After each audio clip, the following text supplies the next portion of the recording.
Hola, hola! Welcome to the Breakthrough Brand Show. I'm Fabi Paolini, and my mission on this podcast is to give you the behind-the-scenes stories, anecdotes, and unique perspectives behind building a premium brand that makes a real impact. I believe that when you create a message that is aligned with your truth, you can have the breakthroughs that changes lives. Each week, me and my guests share with you how we're making an impact with our message and the stories behind our success.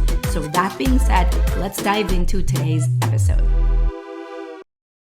Well, I'm so excited for the guest that I have today because she was actually one of the first business coaches that I worked with when I started my business in 2016. I don't know if you remember that or if you know that, but since then I've worked with her actually a few times. I even flew to her house, if you remember that. I think in the beginning of 2018 when I launched, just before I launched Breakthrough Brand, which is my group coaching program. So I love her. I admire her. She's really amazing at what she does. Please welcome Jenna Faith. So excited to have you here, Jenna. Hi. How have you been? It's awesome. I'm good. Also known as Jen Scalia as Jen Scalia. Exactly. I didn't ask you. I was going to ask you which one you wanted me to call you, but we're good. We're going to do Jenna Faith.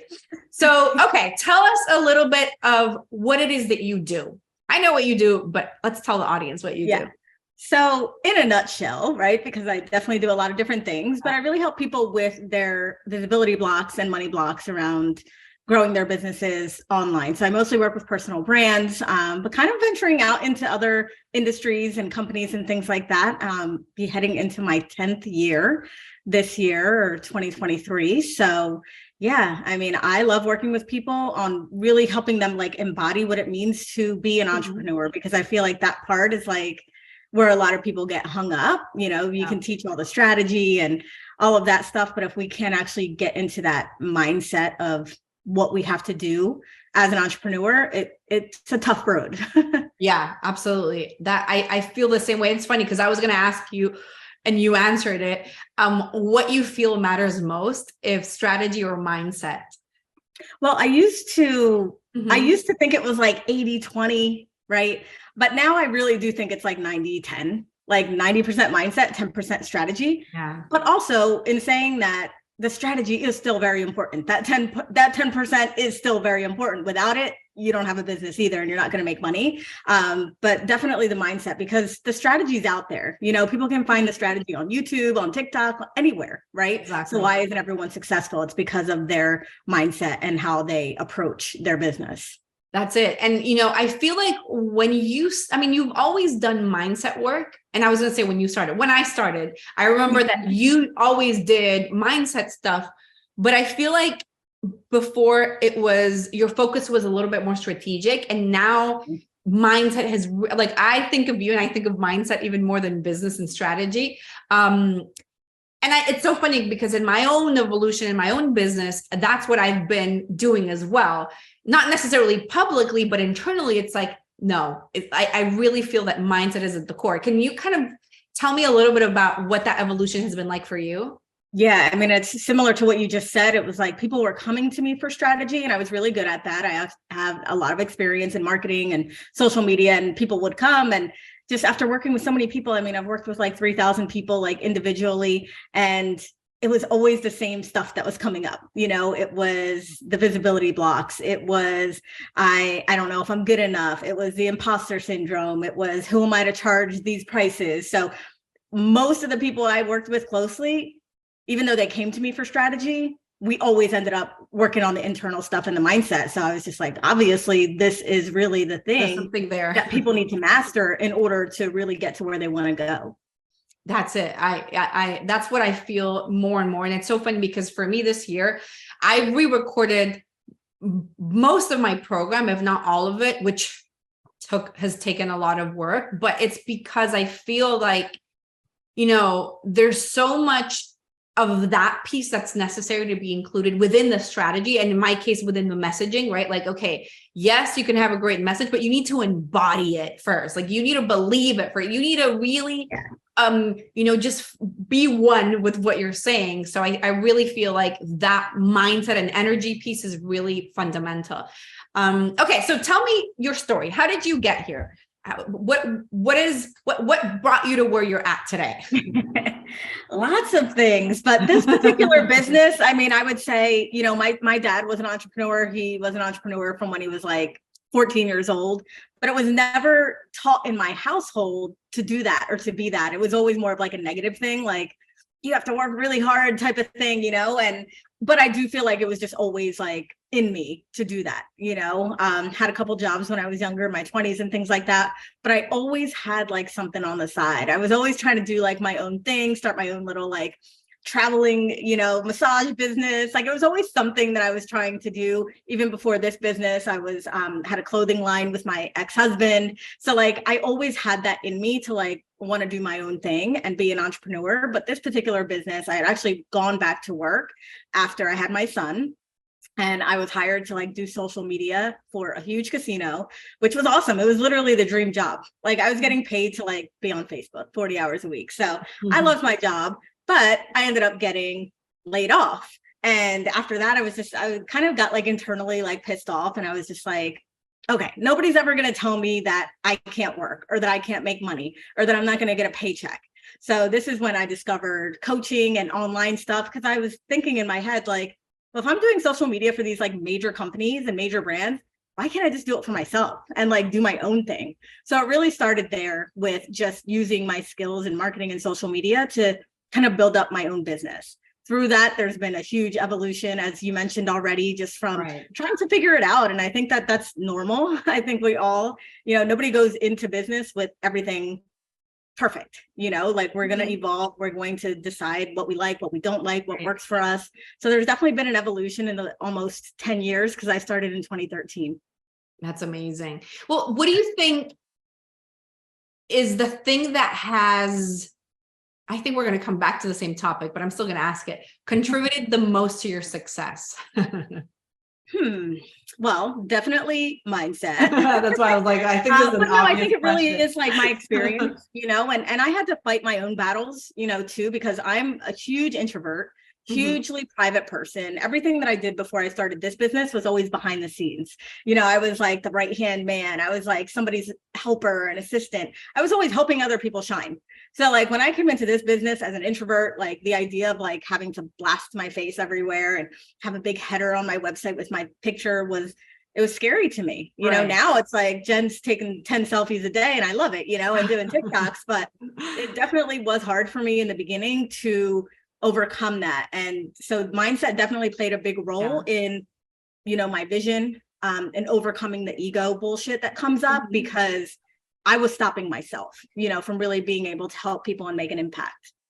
I love that. And I also feel like because I've been following you for a while, there's something that I see very similar in you and I, and it's our ability to take action. Like you are such an action taker, and I see I get your daily emails and I see you doing your stuff. I'm like, damn, okay, Jen's doing this. I'm also sending all those emails. You're so good at being very present, which obviously is part of what you do and helping people with visibility. But have you always been an action taker like that?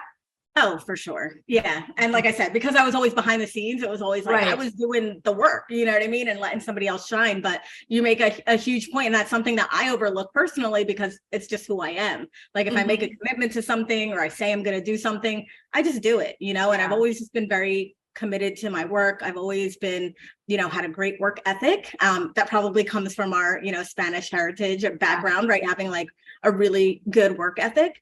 So I always just did it, because I felt like that was my job, to show up and be consistent. Yeah, I'm definitely like that. I feel, I literally had a conversation with my team earlier today, and they were like, they don't understand sometimes how I get so much stuff done, but it's just like, I'm just very much an action taker. It's who I am. So anyways, okay. So the next thing I want to ask you is, I want to kind of play with the duality and ask you what you feel, or what is your go-to strategy for mindset? And I guess, I don't know if it would be a strategy, but what's the go-to thing that you like to do when you're like, okay, I I need to feel good. I need to get my energy up. What's the main thing that you go to for that? Yeah, for me, and I think you already know this, but other people might not know it. It's definitely journaling. Journaling, I would say a combination of journaling and self-coaching. So obviously, like I have coaches, I have mentors, I work with people with energy and things like that. But for me, it's always like getting back to center, like grounding myself, reminding myself of like, what's my vision? What do I actually want? And I do that through like a journaling process that I've been doing for almost 10 years too. I think I started that around like 2014, something like that. And it's just been my go-to for anything, if I'm having issues, so I journal in a specific way. We can get into that if you want, but I journal a specific way. But then the self-coaching for me, it's kind of like, it's funny. I think it's funny because it's like, I'm having a conversation with myself, just as if I would have a client, conversation. And I just kind of talk myself either into or out of certain things. And it just brings an awareness of like what's actually going on and being real with whatever comes up. That's so funny. I started doing self-coaching as well. I think about a year and a half ago, I came across these questions and I was like, these are really good questions to have. And it's questions like, what's the truth about the situation right now? What's the opportunity in this challenge? How are you showing up? How do you want to show up? What's the lesson here? Like questions like that. And literally anytime that I'm like, feeling kind of yucky, or something's going on and I'm not spiraling necessarily, but yeah, spiraling probably. And I'm like, my brain's going, I'm like, okay, stop. Let's sit down and ask yourself these questions. What's really good? And it's so helpful, like really taking the moment to kind of find the truth behind the situation, right? Absolutely. No, I love those questions too, but you're right, because I think a lot of times when we're facing something that we don't necessarily want to face, we just like bury our head in the sand, right? It's like, we're just not going to deal with that right now, right? Like it'll fix itself. But no, I think it is. And I think it's powerful. It shows strength to like actually be real with yourself, because nobody else is going to see it. Nobody else knows. It's just like, can you even be real with yourself? And say, okay, this is the reality of the situation, or this is what needs to happen, and then follow through on that. That's true. And it's funny because you just said that you started this kind of process in 2014. I don't know what it was like for you, but for me, when I launched my business, I was very like naive and I was like, oh, sure. Business, marketing, have an offer. That's it. I had no clue that this was not like business is all personal development. Like I would say 90%, like kind of what you said before. Right. And I was like, oh, and that's when I was like, okay, now what do I do? How do I manage my brain? How do I manage the things that I'm feeling or the fears are showing up? And that's when I really dove deep into personal development as well. So it's funny that you're like, well, I started my business. And now that I think about it, a year later, I was like, yeah, it sounds about right. Probably. Yeah, no, you're absolutely right. It's probably the biggest personal development lesson that we could have. Like it's just building something from the ground up and then seeing it grow and evolve and all the things that we have to go through in the process, 100%. Okay. So then let's switch it to the other side. What's your go-to strategy for client acquisition?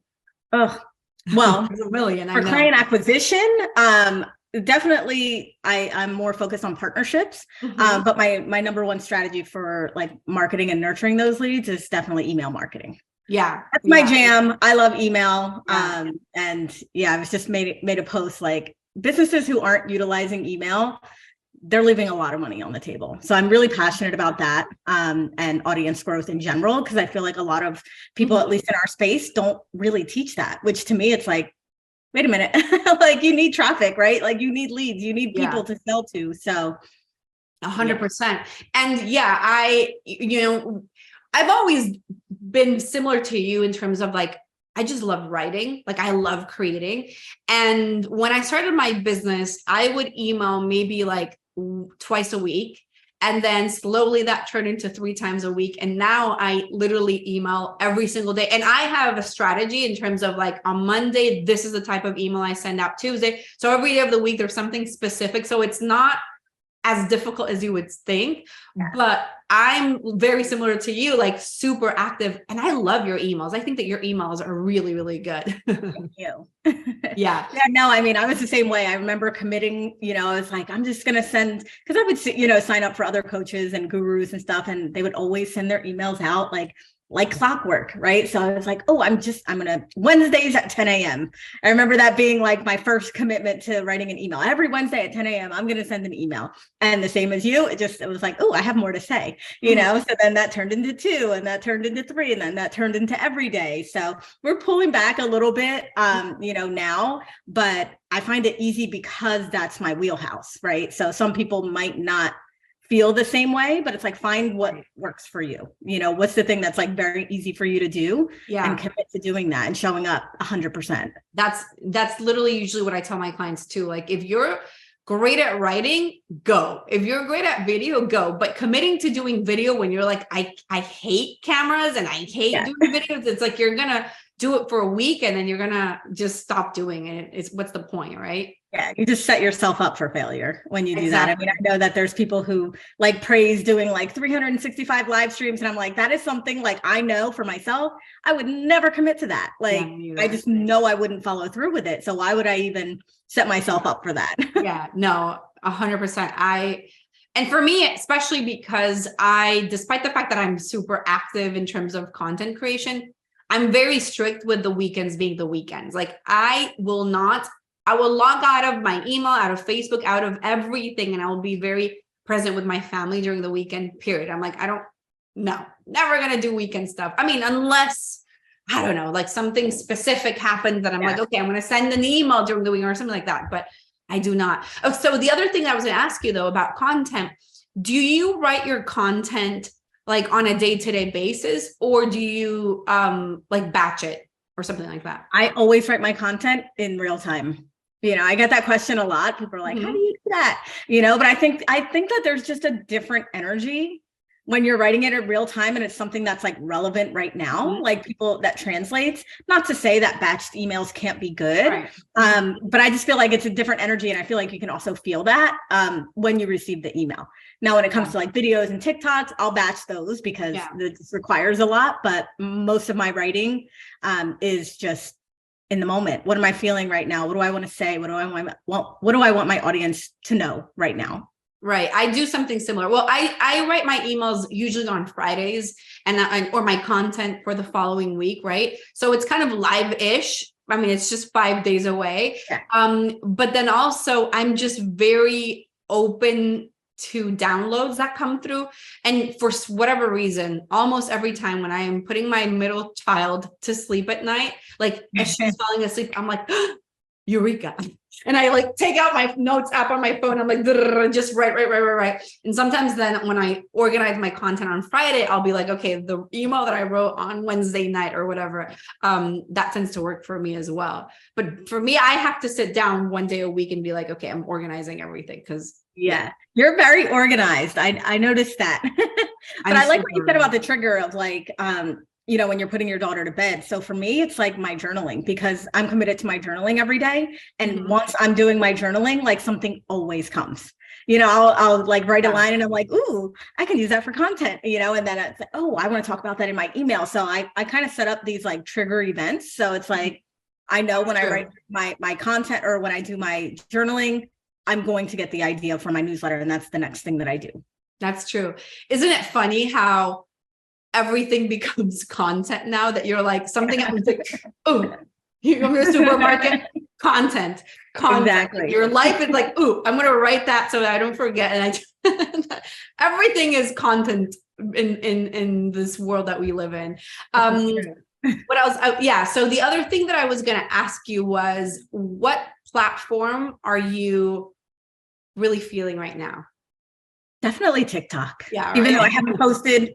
But to me, I feel like it's Instagram for me has always just been kind of there, but I never really monetized my Instagram. Like I put content out on there, but it never was like a big monetization thing for me. Facebook was always, my number one, my go-to, but I'm just tired of it, So TikTok to me, it's fresh, it's new.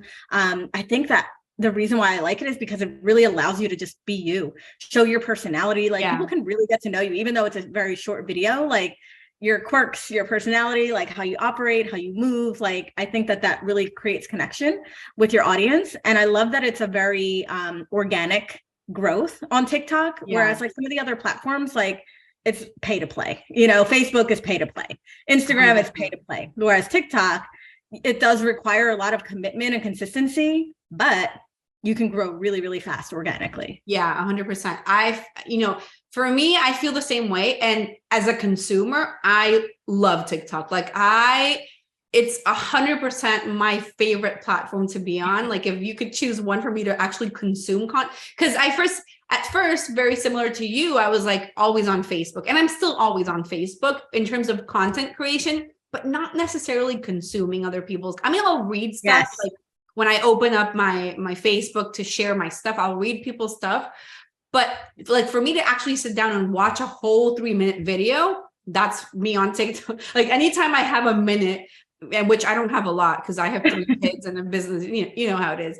But whenever I have a minute, I'll be on TikTok, like, whoop, scroll. It's just so good. Like I feel like I think we have shorter attention spans, obviously now. So it gives you what you need. And then I feel like if you want to go deeper, you want to go further, you're going to explore that person, or you're going to explore what they have to offer, things like that. Yeah. So, and I've found a couple of coaches that I've ended up working with through TikTok as well. So for people that are like, nah, I'm not sure. Yeah, it works. I really do believe. I have client success stories on TikTok that I'm like, wait, you're doing what I teach on TikTok? And they're like, I don't know, like 300,000 followers. I'm like, okay, how do I do the same? Yes. So It is what it is. Awesome. Well, thank you so much for being here today, Jenna. This was really fun. Yes. Where can people find you? Where can people get more information about you? And on TikTok? No. So, yes, I am on TikTok. But my TikTok is actually Jen Scalia. But everywhere else is Jenna Faith. So I'm Jenna Faith everywhere on Instagram, Meant for Millions, and my website, jenscalia.com. I would definitely suggest signing up for my email list because it's amazing, says Fabi. But yeah, I'm all over the place. Perfect. I love it. Well, thank you so much for being here. Absolutely. Gracias for listening to today's episode of the Breakthrough Brand Show. To listen to more episodes or to be featured as a guest, go to fabipaolini.com/podcast for more details. Can I ask you for something? If you got value out of this episode, would you share it on social media? Just do a quick screenshot with your phone and text it to a friend, or just post it online. If you know somebody that would be a great guest, tag them on social media to let me know about the show and include the hashtag Breakthrough Brand Show. I love seeing your posts and guest suggestions. We're regularly putting out new episodes and content. To make sure that you don't miss any episode, go ahead and subscribe right now. Your thumbs up, rating, amor, love, and reviews go a long way to help promote the show and mean so much to me and my team. Want to know more? Go to our website, fabipaolini.com, or follow me everywhere as Fabi Paolini. Thank you so much for listening. I'll see you next time. Con amor, Fabi.